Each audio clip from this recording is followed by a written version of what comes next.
For more than half a century, Intercity Violin has been a sanctuary of sorts. This is Intercity Violin. It's actually my permanent mailing address. Kyle Dillingham first found this shop as a boy on a trip to the city. The shop itself has been here for 58 years, Dina? 58 years. He ended up going to college just down the street at Oklahoma City University, but Inner City became his home away from home.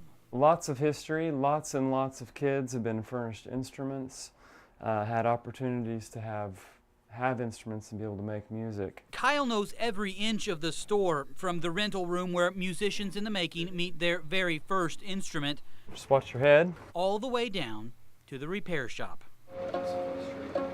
There's plenty of things in progress here. Whether it's been loved on too much or not loved enough, this is where the broken and battered end up. Seeing a broken violin is nothing for me. They're all over the place. For example, this is a pretty bad break. But sometimes a bad break is just that. The repair cost is greater than the replacement value, at which point it's not worth repairing, so you toss it aside. Tossed aside and abandoned until one day after Kyle returned from a trip that took him to an orphanage in Africa. What I discovered changed my life forever. It was inside the old home that serves as storage for Inner City. I'd seen them before, but this was different. The place those instruments deemed broken beyond repair went to be forgotten. Just to sort of give you an example, I'll just take one here. Something inside him said, play.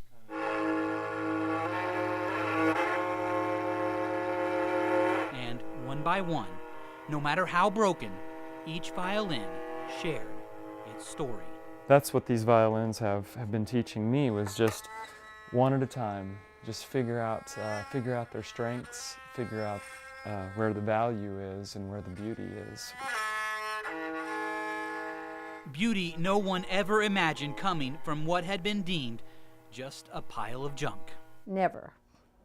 But if anybody could make something of beauty, Kyle can.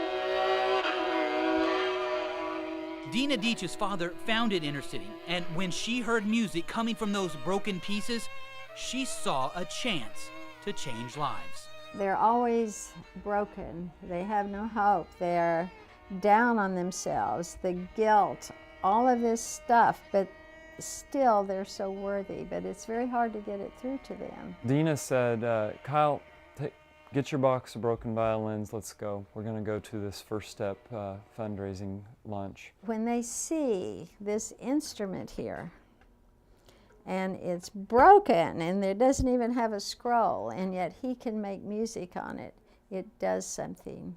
It lets them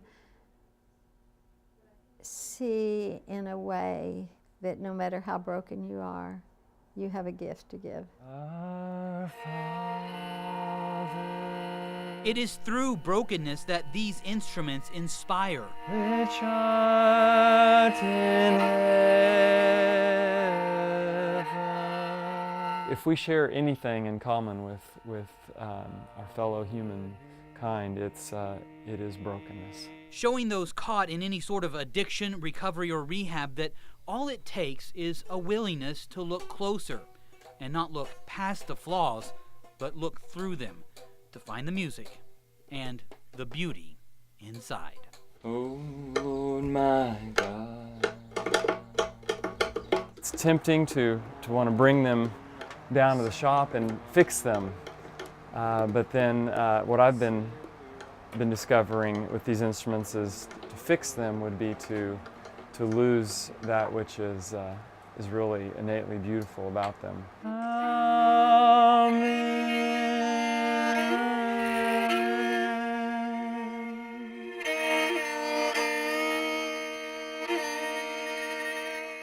Kyle Dillingham is working on finishing up a CD with music made from his broken violins. He still performs with fully functioning instruments, but says he will never look at anything broken the same way again.